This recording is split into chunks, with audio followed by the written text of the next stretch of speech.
আসসালামু আলাইকুম। আজকে আমি দেখাবো কিভাবে আলু কুচি করে সজনা করলা দিয়ে ভুনা লাল স্বাদের তরকারি রান্না করতে হয়।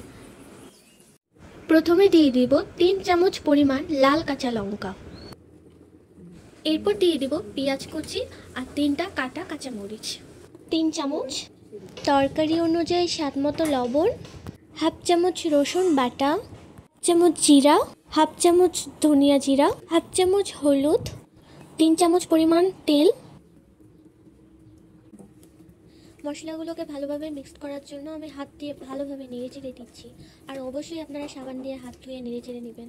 চাইলে আপনারা চামচ দিয়েও করতে পারেন, কিন্তু আমার সুবিধার ক্ষেত্রে আমি হাত দিয়ে ভালোভাবে নেড়েচেড়ে নিচ্ছি। ভালোভাবে মিক্সড হয়ে গেলে দিয়ে দিব পরিমাণ মতো সজনা, তারপর আবার মিক্সড করব। ভালোভাবে মিক্সড করে মেখে নিব, এতে করে যেন মশলাটা তরকারির মধ্যে যায়। দিয়ে দিচ্ছি আবার 3 চামচ সয়াবিন তেল, আবার মেখে নিব। এরপর পরিমাণ মতো পানি দিব। যখন পানিটা শুকিয়ে যাবে তখন আবার গরম পানি ঢেলে দিবেন, এতে তরকারির স্বাদটা সুন্দর থাকে। তারপর এভাবে নেড়ে চেড়ে দিবেন। আবার